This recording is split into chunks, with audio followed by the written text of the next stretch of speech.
نحمده ونصلي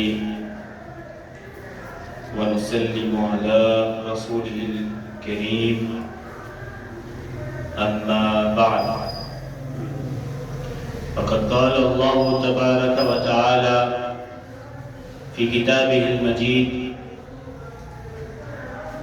لقد كان لكم في رسول الله أسوة حسنة صدق الله مولانا العظيم.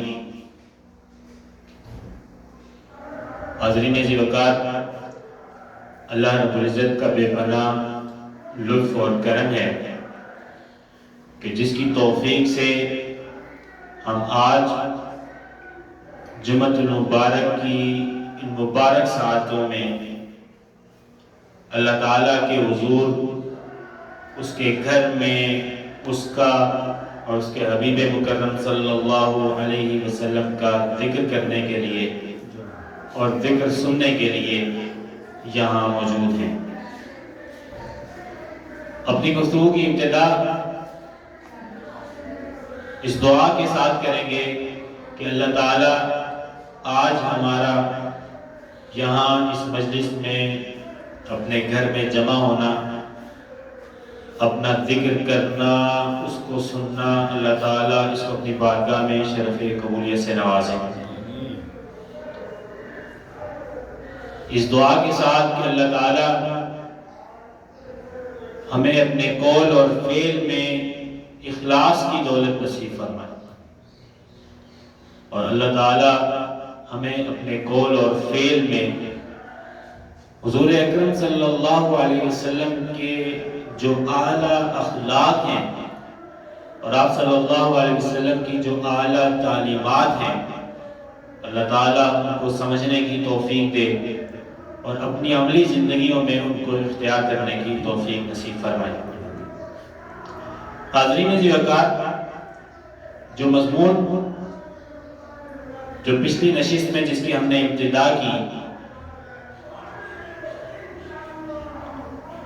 وہ مضمون تھا غصہ. اسلام جو کہ ایک ایسا دین ہے جس میں تہذیب، تمدن، اعلیٰ اخلاق، اعلیٰ کردار، اونچی سیرت اور اونچے اخلاق اور کردار، اسلام اس کی تعلیمات ہمیں یہ ضمانت مہیا کرتی ہیں جو شخص بھی صحیح معنوں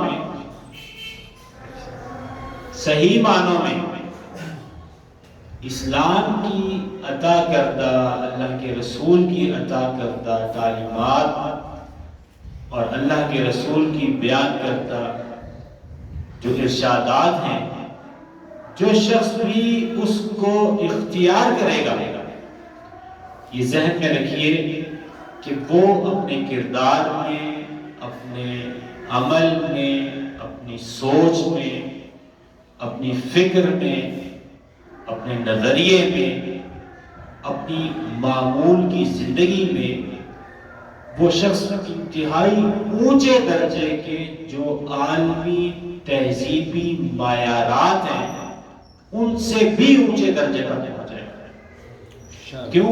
کیونکہ اسلام ایک ایسا مذہب ہے کہ جو آپ کو تہذیب نفس کے لیے جو تعلیمات دیتے ہیں، تہذیب نفس کا جو طریقہ کار بتلاتا ہے، اور حضور اکرم صلی اللہ علیہ وسلم اپنے عمل مبارک سے جو آپ نے اخلاق امت کو سکھلائے ہیں، وہ ایسے جامع ہیں کہ دنیا کی کوئی تہذیب، کوئی مذہب اس کے مقابلے کو نہیں پہنچ سکتا.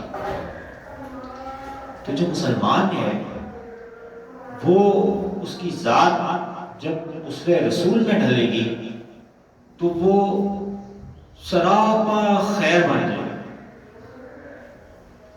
مسلمان کی ذات جب اسوہ رسول میں ڈھلے گی تو تو اس کے اندر سے جو نفس کی خواہشات ہیں، نفس کی خواہشات وہ ختم ہوتی جائیں گی، اور اس کا مزاج، اس کی طبیعت نفس کو چھوڑ کے اللہ اور اس کے رسول کے دیے گئے اسوے پر، اللہ کے رسول کے دی گئی عطا کردہ سنت پر وہ عمل پیرا ہو جائے گا۔ تو نفس کی جو قباحتیں ہیں وہ ایک مسلمان جو اسوہ رسول میں ایسا رنگا ہوا ہے کہ اپنے ظاہر میں، اپنے باطن میں اسوہ رسول پر کاربند ہے، وہ نفس کے لیے اس کا کوئی عمل نہیں ہے۔ اچھا حاضرین جی وقار، عام ضابطے میں ہم نے یہ بات کہی کہ جو غصہ ہے یہ بھی اغلباً، کیونکہ اس کا محرک انسان کا نفس بن جاتا ہے، تو چونکہ اغلباً اس کا محرک نفس ہے تو اللہ کے رسول نے اس سے روک دی۔ بلکہ ہمارے علماء نے لکھا، شارحین نے، مفسرین نے احادیث کی وضاحت میں، تفسیر کی، قرآن کی آیات کی وضاحت میں لکھا کہ بہت سارے امراض ایسے ہیں، یعنی سفلی صفات جو انسان کے اندر آ جاتی ہیں، ان کا محرک یہ غصہ بنتا ہے، غصہ اس کی ابتدا بنتا ہے۔ مثال کے طور پہ اہل علم نے لکھا کہ جو حسد ہے، اب یہ ایک اچھے خلق نہیں ہے، اس کا محرک غصے کے نتیجہ بنے گا، غصہ اس کا الٹیمیٹ رزلٹ حسد میں کنورٹ ہو جائے گا۔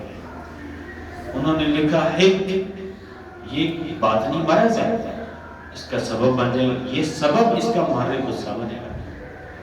انہوں نے لکھا غیبت، چغلی، کینہ، جو طبیعت میں جلن ہو جاتی ہے، شروع ہو جاتی ہے، یہ پھر یہ کہ یہ پڑھے تو قطع تعلقی، اور قطع تعلقی سے بھی بڑھ کر جو رحم کے رشتے ہیں ان سے قطع رحمی، یہ سب، اور پھر جھوٹ، کذب جو انسان بولتا ہے، دوسرے کی تحقیر کرنا، حتیٰ کہ بڑھ کے غالب گلوچ پہ اتر آنا، اور تکبر میں مبتلا ہو جانا، تمسخر، یہ وہ چیزیں ہیں، یہ وہ رذائل ہیں، بری صفات ہیں جن کا محرک غصہ بنتا ہے۔ تو حاضرین جی وقار، ہم نے یہ بات کی تھی کہ پھر ہم نے کہا کہ اب اس کو بات کو جانیں کہ اچھا تو پھر غصہ ہے کیا، یہ پیدا کیسے ہوتا ہے۔ اچھا اس پر ہم نے آپ کو، میں نے کچھ اقوال پیش کیے تھے امام غزالی رحمہ اللہ کے اور امام مولا علی قاری رحمہ اللہ سے لے کے۔ اچھا آج میں آپ کو اس پہ کچھ نئے اقوال لے آتا ہوں، اسی مضمون پہ کچھ نئے اقوال ہم سمجھتے ہیں تاکہ مزید توضیح ہو جائے۔ مولا علی قاری رحمہ اللہ کے ایک میں نے آپ کو قول بتلایا تھا جس میں انہوں نے فرمایا کہ وَالتَّحْقِيقُ أَنَّ مَدَارَ الْغَضَبِ عَلَى شَهْوَةِ النَّفْسِ، تحقیق یہ ہے کہ مطلب ہے کہ اب یہ عام ضابطے کے طور پر ہے، آپ کہیے عوام میں عام طور پر کیا ہوگا کہ غصے کا محرک غضب بنتا ہے، یہ نفس، شہوت نفس بنتی ہے۔ ہم آج اپنی گفتگو کی ابتدا ادھر سے ہی کریں گے، اور اس پہ میں آپ کو ایک دو نئے اقوال بتلاؤں گا۔ اب ہم اس پہ ذرا اطمینان سے گفتگو کریں گے، اس کا معنی مختلف ائمہ نے کیا بیان کیا ہے، پھر تفاسیر میں ایک دو حوالے تفاسیر کے، پھر ایک دو حوالے شارحین کے، اور پھر ایک دو اقوال ائمہ کے میں آپ کو بیان کر کے آج کی نشست اس پر ختم کریں گے انشاءاللہ تعالی۔ اور اگلی نشست میں براہ راست حضور کی سیرت میں جہاں یہ واقعات آئے، سرکار نے کیسے غصہ کنٹرول کرنے کا عملی طریقہ کیا بتایا ہے، غصے کو کنٹرول کرنے کا، اپنی زندگی سے غصہ ختم کرنے کا قرآن اور حدیث میں کیا طریقہ ہے، اس کا انشاءاللہ مطالعہ ہم باضابطہ طور پہ کریں گے۔ اور اگر آگے بھی ہم نے اس کو جاری رکھا، مضمون چینج نہ کیا، تو پھر ہم اس کو جو ہماری جدید جو بیہیویئر سائنس ہے وہ اس متعلق کیا کہتی ہے، پھر اس کے اس کو بھی ڈسکس کریں گے انشاءاللہ تعالی۔ ابھی میں آپ کو ایک قول دیتا ہوں، مثلا امام راغب اصفہانی جو ہیں وہ فرماتے ہیں، اب ہم غصے کی تعریف پڑھ رہے ہیں۔ پہلے میں نے آپ کو امام غزالی کے بات بتلائی کہ مولا علی قاری کا قول دیا تھا، پھر اس پہ حدیث سے حضور نے فرمایا تھا، فرمایا سرکار نے کہ جو غضب ہے من الشیطان، تو اس نے تصریح فرما دی کہ شیطان بیسیکلی اس کا محرک بنتا ہے۔ تاہم اب مفردات میں امام راغب اصفہانی فرما رہے ہیں، اس کی تعریف کریں گے، فرماتے ہیں وہ ثوران دم القلب، وہی ڈیفینیشن ہے کہ بیسیکلی جو انسان کے خون میں ایک دم جو جوش اٹھتا ہے، یہ بیسیکلی غضب ہے۔ اور پھر فرماتے ہیں لقصد الانتقام، یہ جو ہمیں ایک دم جوش آ رہا ہے، غصہ آ رہا ہے، یہ انتقام کی غرض سے ہے۔ مفردات میں انہوں نے فرمایا امام راغب اصفہانی۔ تو آپ دیکھیے کہ غصے میں جو محرک بن رہا ہے وہ انتقام بن رہا ہے، انتقام محرک بن رہا ہے۔ تاج العروض میں علامہ زبیدی نے بھی یہی معنی بیان کیا۔ اچھا ایک اور مثال دیکھیے، امام ثعلبی بیان کرتے ہیں، یہ بڑے ائمہ میں سے ہیں، متقدمین میں سے، اور لغت کے بھی بڑے امام ہیں، اور ان کی تفسیر بھی ہے۔ جو یہ قول میں آپ کو پیش کر رہا ہوں یہ بیسیکلی جواہر اللسان میں سے، ان کی تفسیر میں سے۔ امام ثعلبی فرماتے ہیں کہ بھئی جو غضب ہے، غصہ ہمارے معاشرے میں جو بہت عام ہو گیا، اور آج ہم اس لیے بیٹھے ہیں کہ اس کو سمجھیں اور اپنی زندگیوں سے اس کو ختم کریں۔ اپنی زندگیوں میں ہر وہ فعل اور قول اور فعل جس کا محرک نفس بن رہا ہے، ہم نے کراس چیک لگا کے رکھنا ہے زندگیوں میں۔ جہاں دیکھیں کہ آپ کوئی کام کر رہے ہیں اور نفس بیچ میں آ گیا ہے، اپنے آپ کو روکیں، اصلاح کریں، اخلاص لائیں، اور اس کے بعد عمل دوبارہ کریں، کیونکہ جو للہیت سے کیا عمل ہے، سمجھ لیں وہ تھوڑا بھی اللہ اس میں بہت برکت ڈال دے گا۔ لیکن جہاں ہمارے عمل میں آپس کے رشتہ داریوں میں، گلی محلے میں دوست احباب ہیں، تعلقات ہیں، آپ روٹین میں دیکھیں نا، آپ سوسائٹی کو آپ ہمیشہ ذہن میں رکھیں، میں جب بھی مضمون بناتا ہوں تو میرا مقصود ہوتا ہے کہ ہم جو پبلک ہے نا، جو سوسائٹی ہے، سوسائٹی کو ایڈریس کیا جائے، سوسائٹی کو ایڈریس کیا جائے اس طرح سے کہ ہر سیکٹر کا بندہ جو ہے نا اس کے اندر اس کے لیے کوئی گائیڈ لائن مل جائے اس کے۔ تو سوسائٹی میں آپ کیا ہے، ایک اور قول امام ثعلبی کیا کہہ رہے ہیں غضب کے بارے میں، جواہر اللسان میں کہتے ہیں غلیان القلب بسبب ما یؤلم، فرمایا کہ جو آپ کو تکلیف ہوتی ہے، انسان کو ایک دم تکلیف ہوتی ہے، تکلیف کے نتیجے میں جو ریاکشن ہے وہ غصہ ہے۔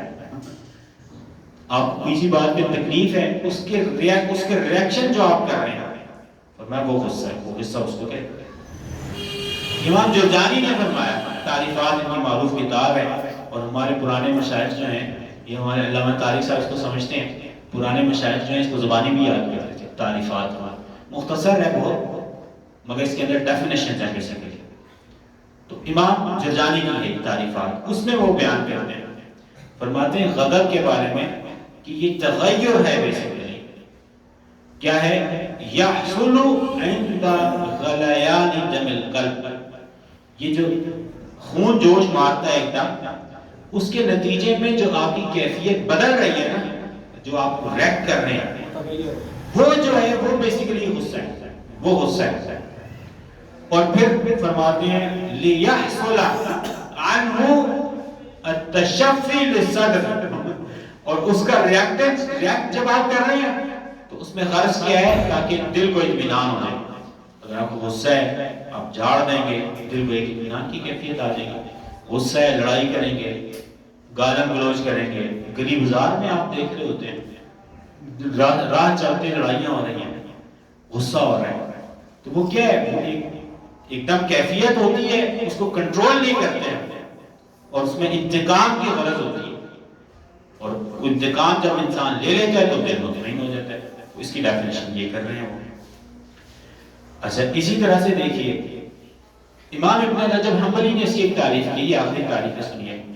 امام ابن رجب حنبلی نے اس کی تعریف کی ہے، فرمایا کہ یہ غلیان دم القلب ہے، ڈیفینیشن وہی ایک دے رہا ہے عرش میں کہ بیسیکلی انسان کے جو دل کا جو خون ہے اس کا جوش مارنا ہے، طلبا لدفع المؤذی، جو اذیت دینے والا ہے اس کو دور کرنے کی غرض سے، عند خشیۃ وقوعہ، اس کے واقع ہونے کے خوف سے کہ یار اب یہ ہو جائے گا، لہذا ریاکشن کے طور پہ یوں کر دیا، او طلبا للانتقام، انتقام کی غرض سے آپ ریاکٹ کر رہے ہیں، ممن حصل له منه الاذى بعد وقوعه، جس نے اگر کوئی واقعہ ہو گیا اس کے نتیجے میں آپ کو اذیت ہوئی تو اس کے انتقام کے طور پر جو ایک ریاکشن ہے وہ ریاکشن جو ہے وہ اس کو غضب کہتے ہیں۔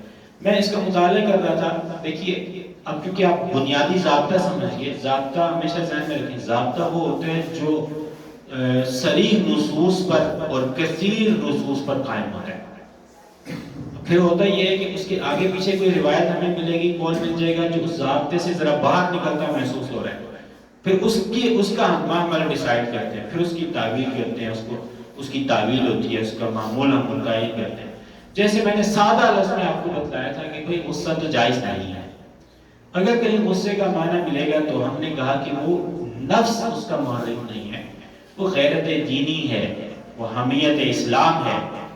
مسلمان دیکھیے، مسلمان ایک خاندان ہے، اخوت اسلامی ہے، مسلمان ایک خاندان کی طرف۔ اب غزہ میں جو ہو رہا ہے مسلمانوں کے ساتھ اسرائیل کر رہا ہے، لا محالہ ہر شخص، جس کے پاس بھی اللہ تعالیٰ نے ایمان کی دولت رکھی ہے وہ غیظ اور غضب کا شکار ہے۔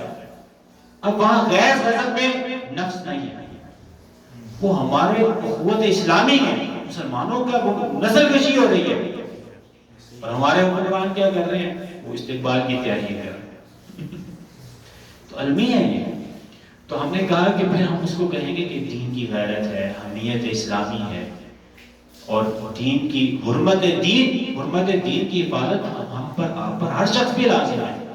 کہیں کوئی مثلا کوئی عالم اگر دیکھے گا کہ جہاں پہ جو ہے اللہ تعالیٰ کی بتلائی تعلیمات کا حدق ہو رہا ہے، وہ توڑا جا رہا ہے، تو اب وہ تعلیمات کے توڑنے پر جو ریاکشن دے رہے ہیں نفس نہیں ہے، ایسے عالم دین علماء کے ذمہ ہے یہ، وہاں نفس نہیں ہے۔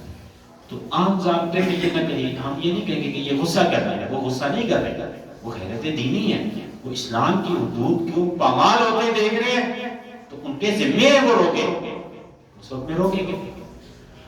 اچھا، تو اب یہ عام ضابطے کے طور پہ میں نے آپ کو بتلایا، اس میں مثال ہے، میں آپ کو بتا رہا تھا کہ میں نے اس سے پڑھا تو بعض ائمہ نے کیا کہا، چلیے ہم اختصار کرتے ہیں، اس کی تفصیل میں جایا جا سکتا ہے مگر ہم اختصار کرتے ہیں۔ چلیے مثال دیتا ہوں، جیسے امام ابن حجر اسقلانی رحمہ اللہ نے فرمایا، بعض ائمہ نے کہا کہ جو غضب ہے وہ محمود ہے اور غضب جو ہے مذموم بھی ہے۔ اس کا سادہ ترجمہ کریں گے تو آپ ترجمے میں کہیں گے کہ غضب پسندیدہ ہے، یہ غصہ پسندیدہ ہے، یہ غصہ ناپسندیدہ ہے۔ مگر میں نے آپ کو بہرحال بتلا دیا کہ یہ علم کے لیے تقسیم ہے، جہاں محمود کا کہا وہاں مراد میں نے آپ کو لاسٹ رسول میں بتلائی کہ وہاں حمیت اور غیرت دینی ہے، وہاں اسلامی اقدار کی اگر کہیں پامال ہو رہی ہے ان کا ڈیفینڈ کر رہے ہیں، نفس محرک نہیں ہے وہاں پہ، تو وہ محمود ہے۔ اب یہ انہوں نے ایک تقسیم کی ہے، مگر میں نے آپ کو بتلا دیا کیونکہ عوام میں اس تقسیم کو عام طور پہ لوگ نہیں سمجھتے، اس کا امتیاز نہیں کر سکتے نا، تو عام ضابطہ کیا ہے کہ غصہ ناجائز ہے، سمپل سادہ، بس 2 جمع 2 4۔ میں آپ کو اس کی ایک مثال دیتا ہوں، دلچسپ رہی ہے۔ مثلا خواتین کو، بیگمات کو مارنا، اللہ تعالیٰ نے قرآن مجید میں ارشاد فرمایا فَعِذُوهُنَّ وَاهْجُرُوهُنَّ، فرمایا وَاضْرِبُوهُنَّ وَاهْجُرُوهُنَّ عَنِ الْمَضَاجِعِ، وَاضْرِبُوهُنَّ، اب وہاں ضرب کا لفظ استعمال کیا کہ انہیں مارو، اور ہمارے علماء یہی ترجمہ کرتے ہیں، بلا یہی ترجمہ کرتے ہیں کہ ان کو مارو۔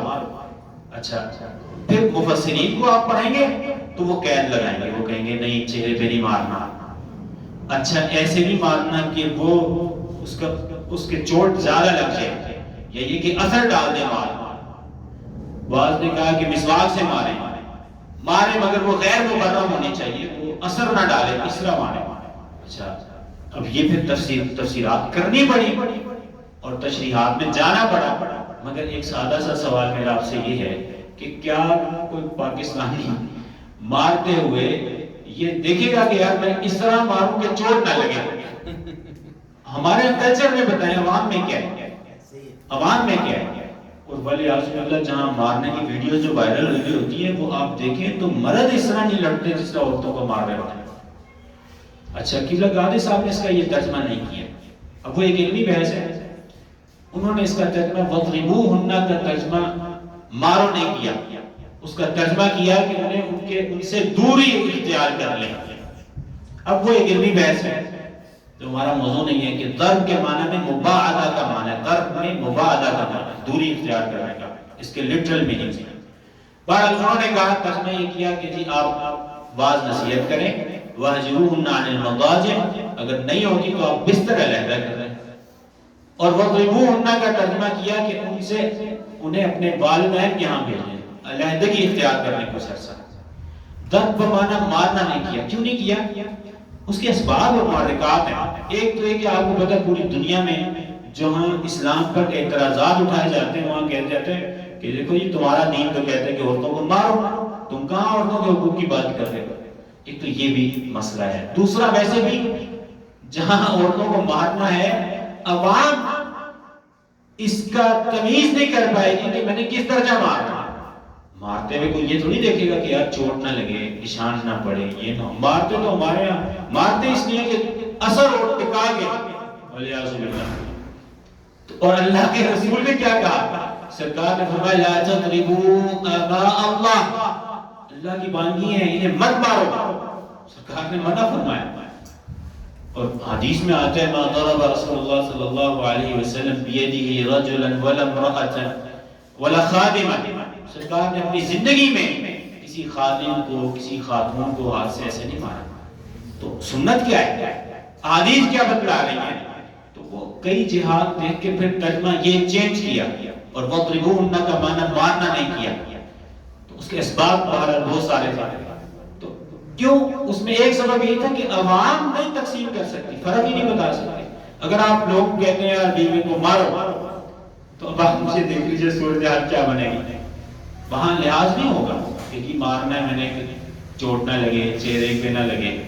تو ہمارے یہاں تو دیسی ماحول ہے، اللہ معاف کرے، جو مارتے ہیں وہ جنیوں کی طرح مارا، جنیوں کی طرح۔ اور میں نے ایک دو ویڈیوز دیکھ لی، میری آنکھوں نے یقین، اور مجھے اتنا بوجھ ہوا۔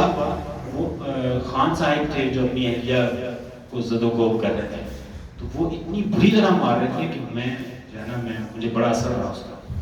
تو لوگوں کو یوں نہیں کہیں گے کیونکہ لوگ تقسیم نہیں کرتے، لوگوں کو کیا کہیں گے؟ خواتین کو نہیں ہاتھ اٹھانا، یہ ضابطہ ہے بس۔ تمہاری غیرت جو ہے مردوں میں نکالو، اگر بہت نکالتی ہے خواتین پہ ہاتھ کیوں اٹھاتی ہیں؟ اللہ کے رسول نے اٹھایا، منع کیا ہے۔ حتیٰ کہ جہاں اصل میں ہمارا مضمون نہیں ہے، میں آپ کو ایک بات بتلاتا ہوں، صحابہ کرام کے یہ معاملہ ہوا تو حدیث شریف میں آتا ہے، پوری طویل حدیث ہے۔ تو جہاں حدیث آئی، جہاں استثناء دیا نا، تو استثناء دیا تو اہل بیت کے ہاں شکایات آنے لگی کہ یا رسول اللہ کہ یہ شوہر مارتے ہیں۔ تو جب حضور نے منع کر دیا تو صحابہ کرام شکایت لے کے چلے گئے۔ حدیث شریف میں آتا ہے سیدنا عمر فاروق نے فرمایا یا رسول اللہ ذئرنا النساء علی الرجال علی ازواجہن، ذئرنا النساء علی الرجال، جرأت آ گئی ہے عورتوں میں۔ تو جب وہاں حضور نے اجازت دی تو وہاں یہ فرمایا ہؤلاء لیسوا بخیارکم، تم میں بھلے لوگ نہیں ہیں جو عورتوں پہ ہاتھ اٹھاتے ہیں، منع فرما دیا۔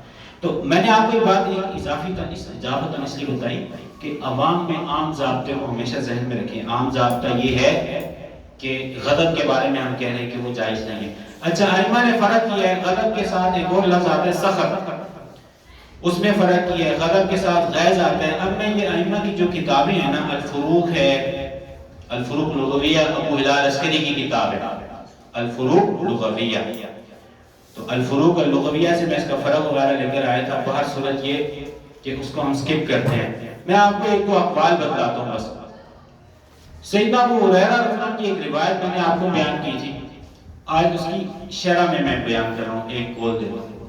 امام خطابی فرماتے ہیں، ان کی کتاب ہے معالم السنن، یہ شرح ہے بنیادی طور پہ۔ تو امام خطابی کہتے ہیں کہ جو حضور نے فرمایا نا، صحابی نے عرض کیا رسول اللہ کی نصیحت فرمائی، فرمایا غصہ نہ کرنا، تو امام خطابی کہتے ہیں کہ اس کا ایک معنی یہ ہے کہ اجتنب اسباب الغضب، کہ غصے کے اسباب سے بھی بچیے۔ اور امام ابن رجب حنبلی رحمہ اللہ نے فرمایا کہ جو حضور نے فرمایا نا کہ غصہ نہ کرو، اس کے دو معمول ہیں، اس کے دو معنی ہیں۔ ایک معنی کیا ہے؟ فرمایا کہ اس کا معنی ایک یہ ہے کہ بھئی آپ ایسے اخلاق استعمال کریں جو اچھے اخلاق، غصہ نہ کرو تو کیا کریں؟ اچھے اخلاق اختیار کیے جائیں۔ اور وہ کون سے اچھے اخلاق ہیں؟ آپ نے فرمایا کہ جیسے کرم ہے، جود و سخا ہے، حلم ہے، حلم کہتے ہیں بردباری کو، تحمل مزاجی کو، یہ غصے کے مقابلے میں آتی ہے، آپ تحمل مزاجی سیکھیے۔ حیا ہے، تواضع ہے، اور تواضع کے ساتھ تکلیف کو نہ پہنچانا، کف الاذی ہے۔ فرمایا امام ابن رجب حنبلی نے، آپ نے فرمایا کہ لا تغضب کا ایک معنی یہ ہے کہ اچھے اخلاق اختیار کریں۔ کیا کریں؟ اچھے اخلاق۔ تو آج سے اس مجلس میں ہم نے یہ عہد کر کے جانا ہے اللہ کے حضور کہ ہم نے کیا کرنا ہے؟ اچھے اخلاق اختیار کرنا ہے۔ پھر دوسرا فرمایا کہ اس کا ایک اور معمول بھی ہے، اور وہ کیا ہے؟ فرمایا کہ مراد یہ ہے لا تعمل بمقتضى الغضب، غصہ آپ کو جس بات پہ اکسا رہا ہے نا وہ نہ کیجئے، غصہ آپ کو جس بات پہ اکسا رہا ہے فرمایا وہ نہ کرو۔ جب بھی غصہ اگر آ جائے تو جو آپ کو ایک خواہش پیدا ہو رہی ہے نا اس کے نتیجے میں وہ نفس کی طرف سے ہے، فرمایا وہ نہ کرو۔ فرمایا بل جاہد نفسک علی ترک تنفیذہ وعلی العمل بما یأمر بہ، اور فرمایا اپنے آپ کو اس پہ پریپیئر کریں کہ آپ نے اس کی تنفیذ نہیں کرنی، غصہ جو آپ سے کروانا چاہ رہے ہیں وہ نہیں کرنا۔ اگلی نشست میں انشاءاللہ ہم اس کو بھی پڑھیں گے کہ اللہ کے رسول نے کیا طریقہ بتایا غصے سے بچنے کا، انشاءاللہ تعالی اگلی نشست میں اس کو ذکر کریں گے۔ تاہم یہاں امام ابن حنبلی نے یہ فرمایا۔ ایک قول اس پہ اور سن لیجئے امام بیضاوی کا۔ اچھا، امام بیضاوی رحمہ اللہ، ان کا نام ناصر الدین ابو الخیر عبداللہ ابن عمر ابن محمد شیرازی شافعی ان کا نام ہے، 691 سال۔ اور علامہ امام بیضاوی رحمہ اللہ جو ہے نا ان کی تفسیر بہت معروف ہے، ہمارے ہاں درسن بڑی پڑھائی جاتی ہے۔ امام بیضاوی رحمہ اللہ کی انوار التنزیل و اسرار التحویل نام ہے اس کا۔ اچھا، امام بیضاوی، ایک بار آپ کو ضمناً بتلاؤں، ہمارے علامہ طارق صاحب نے ایک بات مجھے بتلائی تھی کہ یہ بیضاوی شریف پڑھاتے رہے ماشاءاللہ۔ تو بیضاوی شریف جو ہے پڑھنا پڑھانا جو عامت العلماء ہے نا، عامت العلماء، ایک تو ہمارے ہاں روایتی ہے نا وہ جو آج کل بغیر کسی پڑھے پڑھائے بس ایسی مبلغ بنے ہیں، مگر جو عامت العلماء ہیں وہ بھی ایزیلی اس کو نہیں پڑھا سکتے۔ تو علامہ صاحب نے مجھے بتایا تھا، علامہ طارق صاحب نے، کہ ماشاءاللہ یہ بیضاوی شریف پڑھاتے رہیں، آپ کو چاہیے کہ ان سے مستفید ہوں۔ کوئی درس قرآن کا کوئی باضابطہ سلسلہ ہو فجر بعد، یا وہ 10 منٹ 15 منٹ کا وہ شروع کیجئے، یا ویکلی جیسے ہوتا ہے، تو علم سے نفع لینا چاہیے۔ تو امام بیضاوی رحمہ اللہ نے فرمایا، آپ نے فرمایا لعلہ، اب دیکھیے حضور اسی حدیث کی شرح ہے، فرمایا ممکن ہے لما رآ ان جمیع المفاسد التي تعرض للانسان، سرکار نے دیکھا، سرکار کی بصیرت ہے نا، حضور تو باہر جو دل کے احوال بھی جانتے ہیں نا، کیفیات کو سمجھنے کی صلاحیت ہے، نگاہ نبوت کو اللہ تعالیٰ نے بڑی وسعت دی ہوتی ہے۔ تو امام بیضاوی فرماتے ہیں کہ سرکار نے جب دیکھا کہ جو مفاسد ہیں وہ کس وجہ سے ہوتے ہیں، وہ دو وجوہ سے ہیں، شہوت اور غصہ۔ یہ جڑ ہے بد اخلاقی کی اور بد خلقی کی، شہوت اور غصہ۔ وَكَانَتْ شَهْوَةُ السَّائِلِ مَكْسُورَةً، فرمایا سرکار نے اپنی نگاہ نبوت سے جانچ لیا کہ یہ بندہ جو ہے اس کے اندر شہوت نہیں ہے، شہوت نہیں ہے اس کے اندر۔ تو اب کیا، فَلَمَّا سَأَلَ عَمَّا يَحْتَرِزُ بِهِ عَنِ الْكَبَائِرِ، جب اس نے پوچھا کہ آپ بتلائیے یا رسول اللہ کبائروں سے کیسے بچوں، سوال کیا یا سوال کرنا چاہا، تو سرکار نے کیا کہتے ہیں، امام بیضاوی کہتے ہیں نہاہ عن الغضب، سرکار نے اسے غصے سے منع کر دیا کہ بھئی تو غصہ نہ کرنا۔ اور پھر فرماتے ہیں غضب کے بارے میں کہتے ہیں الذی هو اعظم ضررا تمیز منصوب ہے. الذی هو اعظم ضررا من غیرہ، یعنی سب سے بڑھ کے اگر کوئی چیز نقصان پہنچانے والی ہے نا انسان کے اخلاق کا، انسان کے کردار کا، اچھے اخلاق کو نقصان پہنچانے والی وہ غصہ ہے. تو سرکار نے اسی لیے غصے سے منع کر دیا، فرمایا غصہ نہ کیجیے. وَأَنَّهُ إِذَا مَلَكَ نَفْسَهُ عِنْدَ حُصُولِهِ كَانَ كَقَهَرَ أَقْوَى عَدَائِهِ.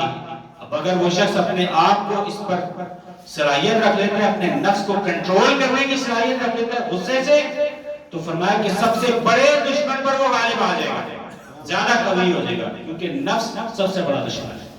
اور غضب یہ سب سے بڑا ہمارا دشمن ہے، غصہ سب سے بڑا ہمارا دشمن ہے، اور ہزار امراض جو ہیں وہ اس سے جنم لیتے ہیں.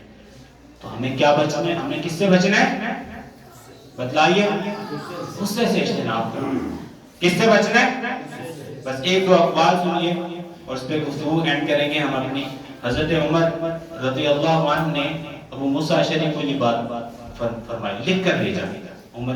حضرت عمر فاروق رضی اللہ عنہ، ابو موسیٰ اشعری، عبداللہ بن قیس ان کا نام ہے، ابو موسیٰ اشعری کو بھیجا اور کیا لکھ کر بھیجا؟ فرمایا ایاک والغضب. سیدنا عمر فاروق نے فرمایا کہ ابو موسیٰ اشعری آپ نے غصہ نہیں ہونا. کیا فرمایا؟ بتلائیے کیا فرمایا؟ غصہ نہیں کرنا. اور ہم آج اس نشست میں کیا سیکھنے آئے ہیں؟ کہ غصہ نہیں کرنا ہے، کیونکہ غصے میں محرک انسان کا نفس آ رہا ہے. فرمایا اس سے بچیے. حضرت ابو الدرداء صحابی ہیں، فرماتے ہیں اقرب ما یکون العبد من غضب اللہ، اللہ کے غضب کے قریب ترین کوئی شخص اس وقت پہنچے گا اذا غضب، جب وہ خود غصہ کرے گا. تو اگر آپ غصہ کرتے ہیں تو اللہ کی ناراضگی کے قریب پہنچ جائیں گے. اب آپ بتائیں اللہ کی ناراضگی مول لینی ہے؟ جواب دیجیے. لینی ہے؟ اچھا تو کیا کرنا ہے؟ اپنی زندگیوں سے، والدین سے تعلق ہے، بچے ہیں، والدہ ہیں، ہمشیرہ ہیں، گھر سے شروع کریں اور زندگیوں سے بے جا غصہ جو ہے اس کو ختم کیجیے. اچھا اسی طرح سے امام حسن بصری نے فرمایا، امام حسن بصری فرماتے ہیں کہ 4 چیزیں ایسی ہیں جس کے جو اللہ تعالیٰ اگر ان سے کوئی شخص بچ جائے گا تو کیا ہوگا؟ فرمایا عصمہ اللہ من الشیطان، اللہ اسے شیطان سے بچا لے گا. وحرمہ علی النار، آگ پہ بھی آگ کو بھی اس پر حرام کر دے گا، آگ میں نہیں ہو جائے گا. تو آپ مجھے بتائیں شیطان سے بچنا ہے؟ جواب بڑا ہلکا پھلکا سا ہے. شیطان سے بچنا ہے، آگ سے بچنا ہے اللہ کی.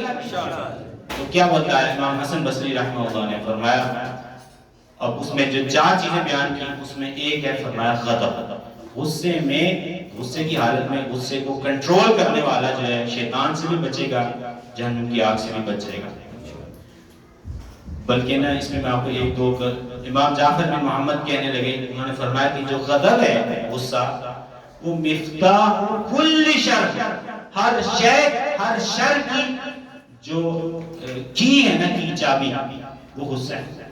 اور میں نے آپ کو ابتدا میں بتا دیا کہ کئی طرح کے ایسے بدخلقی ہے اس کا سبب غصہ بنتا ہے ہمیشہ. اور عبداللہ بن مبارک الخراسانی 198 مثال ہوا ان کا، فرماتے ہیں کسی نے پوچھا اجمع لنا حسن الخلق فی کلمہ، کہ اے عبداللہ بن مبارک آپ ایک کلمہ میں حسن خلق ہمارے لیے جمع کر دیں، سارے اچھے اخلاق ہمارے لیے جمع کر دیں. کس میں؟ ایک کلمہ میں. تو حضرت عبداللہ بن مبارک نے فرمایا قال ترک الغضب، میں غصہ نہ کریں، غصہ نہ کریں. تو سارے اچھے اخلاق آپ حاصل کر پائیں گے اگر غصہ طبیعت سے نکل جائے گا، کیونکہ غصے میں محرک جو ہے وہ نفس انسانی ہے. ایک قول امام سفیان ثوری کا سن لیجئے. امام سفیان ثوری فرماتے ہیں، انہوں نے ایک وصیت فرمائی ایک جگہ، وہاں پہ فرمایا ایاک والحدۃ والغضب، فرمایا سختی ختم کریں اپنے اندر سے، غصہ ختم کریں. فإنهما يجران إلى الفجور. امام سفیان ثوری، یہ سفیان بن سعید بن مسروق الثوری 161 میں مثال ہوا، اور یہ صاحب مذہب ہیں، جیسے حنفی مذہب ہے نا، حنفی، شافعی، مالکی، یہ معروف چار ہیں نا، ان کا سفیان ثوری کا بھی مذہب تھا، لیکن یہ کہ وہ باقی نہیں رہ سکا، یہ ان میں سے مجتہد ائمہ میں سے ہیں، اور تصوف میں بھی ان کے بہت اقوال ہیں اور محدث ہیں بنیادی طور پہ۔ تو امام سفیان ثوری نے کیا فرمایا؟ فرمایا ایاک والحد والغضب، دو چیزوں سے بچیں، سختی اور غصے سے بچیں، فإنہما یجران الی الفجور، فرمایا یہ دونوں چیزیں آپ کو فسق اور فجور کی طرف لے جائیں گی، اور فرمایا والفجور یجر الی النار، اگر آپ فسق و فجور میں مبتلا ہو جائیں گے تو آپ کو جہنم میں لے جائے گا۔ اور آخری قول میں اپنی گفتگو کو ختم کرتا ہوں، اس پہ بہت سے اقوال ہیں اور آج کی نشست میں ہم ختم کریں گے، اگلی نشست میں ہم سیرت سے سیکھیں گے کہ حضور نے غصے کو کیسے کنٹرول کیا اور کیا طریقے بتلائے کہ ہم اپنی روٹین لائف میں غصے کو ختم کریں یا اسے کنٹرول کریں۔ امام غزالی کے قول پہ ختم کرتے ہیں۔ ایک امام غزالی کا قول میں نے آپ کو احیاء علوم الدین سے آپ کو بتلایا تھا لاسٹ نشست میں، یہ ایک اور قول ہے۔